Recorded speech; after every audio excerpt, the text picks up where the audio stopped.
Buenos días a todos y a todas. Muchas gracias, Padre Toño, por presidir este excelente panel. Y quiero agradecer antes que nada a los organizadores del Congreso, en especial al doctor Emilio Viano, por la invitación a participar en este evento.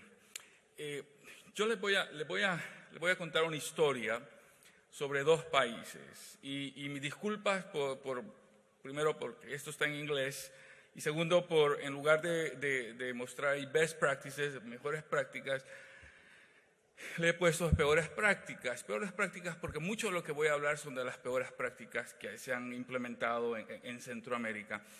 Y de esto podemos obtener lecciones sobre qué no hacer para lidiar con pandillas, ¿cierto? Y creo que es una manera de aprender, de la misma manera como podemos aprender de las mejores prácticas. Y voy a hablar muy brevemente de buenas prácticas, tomando un país. También voy a hablar de las peores prácticas.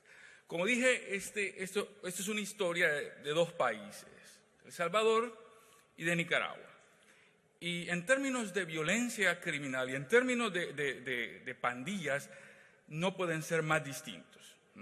El Salvador, como algunos de ustedes saben, es uno de los países más violentos del mundo, a la par de Honduras y Guatemala. En los últimos años, básicamente, el país y la población está acosada por pandillas juveniles. Hay una discusión muy grande dentro del país y fuera sobre si todavía pueden ser consideradas pandillas juveniles o no, o más bien crimen organizado. Pero en todo caso, su origen tiene que ver con pandillas juveniles. Y para que tengan una idea del impacto de las pandillas, según un estudio que fue publicado muy recientemente en Survey Migration Quarterly, el nivel de desplazamiento interno como producto del accionar de la acción de las pandillas es comparable al desplazamiento interno que hubo durante los 80 como producto de la guerra civil, ¿no? O sea, impacta mucho a la población. Por el otro lado, Nicaragua tiene una de las tasas más bajas de crimen en la región, casi al nivel de Costa Rica. De hecho, Nicaragua y Costa Rica tienen los niveles más bajos de homicidio, por ejemplo, desde lo que va de México hasta Venezuela. Ahora, si ustedes piensan en estos dos países, Costa Rica ha sido una democracia, tiene instituciones muy sólidas, es el país más desarrollado en Centroamérica. Hay formas de explicar Costa Rica. Pero Nicaragua viene con un gran signo de interrogación, ¿no es cierto? Nicaragua es el país más pobre de América, con excepción de Haití. Es uno de los más desiguales en la región. Tiene una larga historia de guerras civiles, de conflicto político. Y sin embargo, Nicaragua, esto para aquellos que dicen, bueno, el problema de la violencia en Centroamérica tiene que ver con las guerras civiles. Bueno, Nicaragua tuvo dos guerras civiles, una revolución, dos guerras civiles, y no es el más violento en la región y es, por todo lo contrario, uno de los menos violentos. Y además, las pandillas no son un problema.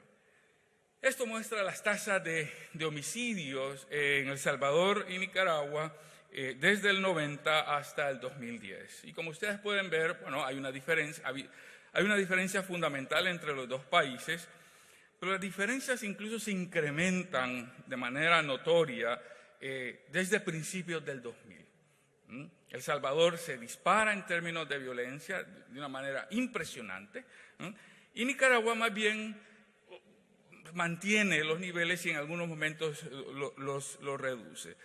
El punto de partida de los datos es inicios de los 90, porque este es el momento en que las guerras civiles terminaron en ambos países. Los conflictos básicamente terminaron en ambos países. El Salvador sale de la guerra civil con niveles un poco más altos, pero hay un proceso de disminución lento, pero notable hacia finales de los 90, principios del 2000, que luego se va a saber a dónde y empiezan a incrementar los niveles de violencia. o sea, ¿cuál es la diferencia? ¿Cuál ha sido una de las diferencias más importantes? Esto es, en el caso salvadoreño, esto es como lucían más o menos las pandillas, las maras, las pandillas juveniles en El Salvador a mediados de los 90, ¿no? Este es un grupo de MS-13, el Mara Salvatrucha y 18, y los de la Barrio 18 en el 96. En términos generales, como cualquier otro pandillero, ¿cierto? En otro lado del mundo. Jóvenes, juntos, y aquí están celebrando un acuerdo de paz local en uno de los suburbios de San Salvador. Bueno, 10 años después, y lamento el uso de estas fotos, pero es un poco para ilustrar el punto. 10 años después, las pandillas lucían de esta manera, ¿cierto? Estas fotografías artísticas hechas por Isabel Muñoz, una fotógrafa española, en las prisiones salvadoreñas en el 2006, ¿no? Había un cambio sustancial. La mayoría de pandilleros y demás ya no lucen de esta manera, debo decir, porque hace un tiempo dejaron de tatuarse la cara de la manera en cómo lo hacían, por cuestiones de su relación con las autoridades y la policía. Pero bueno, esto ilustra mucho del cambio. Pero lo que es interesante es, bueno, la gran pregunta es, ¿qué pasó en medio de eso, entre mediados de los 90 y el 2000? O sea, hay varias teorías sobre esto, algunas teorías apuntan al tema de la migración, y el tema de la migración pega muy fuerte, sobre todo en los medios, ¿no? Las maras es el producto de las deportaciones, el producto del desplazamiento de estos pandilleros de Los Ángeles, del sur de California, a Centroamérica, a El Salvador, Honduras y Guatemala. Y eso, aunque es cierto hasta cierto punto, a mí personalmente me parece que es la explicación más importante. Podemos hablar de esto, luego no me voy a concentrar en esto porque solo tengo 5 minutos para terminar mi exposición. Y déjenme mostrar Esta es la portada de un periódico salvadoreño en 1988, mucho antes de los flujos de deportación y migración en El Salvador. O sea, ya existía, ya flotaba en la sociedad salvadoreña esta preocupación por las maras. Esto es hace 26 años. Esto no fue ayer, no fue antier, no fue hace 5 años o 10 años cuando lo descubrió la prensa. Esto fue hace 26 años. O sea, ya había algo en El Salvador en el 88. Dicho esto, ¿qué pasó ¿qué pasó en ese periodo, en el caso salvadoreño? Bueno, lo que pasó fue la mano dura. Fue una política estatal para enfrentar las pandillas, ¿no? Como manera también de ganar votos, que básicamente giraba en torno al endurecimiento de las acciones en contra de las pandillas. Esas políticas empezaron en Guatemala en el 2000, siguieron en Honduras, pero lograron su nivel mayor de sofisticación en El Salvador. En El Salvador se decretó una ley, se modificó algunas unidades de la policía, supuestamente se prepararon algunos juzgados para hacerle frente al problema de las pandillas. ¿Y qué pasó? Justo como después de la mano dura, ustedes ven ahí, los homicidios se dispararon, empezando justo en el 2003. Se disparan, se van para arriba, y un par de años después lo siguen las extorsiones. Si ustedes tienen dudas sobre la participación en las pandillas, aquí está este gráfico del Instituto de Medicina Legal salvadoreño mostrando el porcentaje de homicidios relacionados con pandillas entre el 99 y el 2008. Si ustedes pueden ver muy claramente, en el 2003 básicamente se dispara la participación de las pandillas en la violencia. Esto no hace sentido, ¿cierto? No hace sentido en términos de que hay una política del Estado supuestamente para combatir a las pandillas, pero lo que vemos en respuesta es un incremento de la violencia por parte de las pandillas. ¿Qué pasó? Y aquí dejo de usarlo. para contarles la historia. Bueno, básicamente lo que pasó fue que el Estado y el gobierno hizo varias cosas.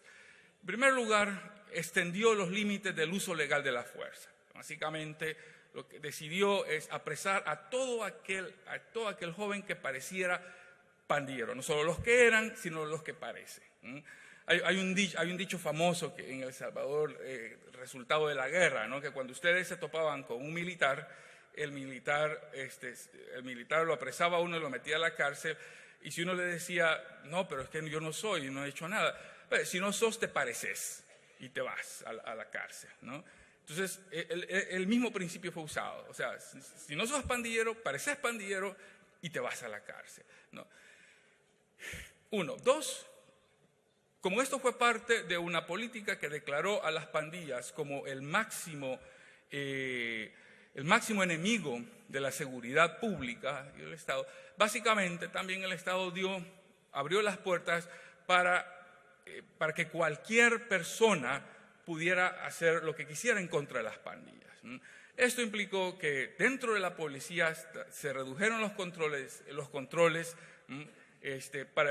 para las actividades en contra de las pandillas, y tácitamente se dio luz verde a que grupos de vigilantes, escuadrones y grupos de personas armadas pudieran hacer lo que quisieran contra las pandillas.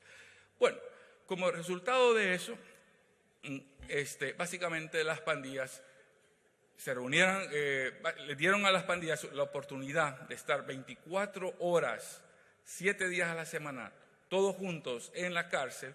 Y lo que pasó fue, y esto me lo dijo un pandillero, me lo puso muy gráficamente, lo que pasó fue que le dieron la escuela a todos los jóvenes, ¿sí? ¿Cierto?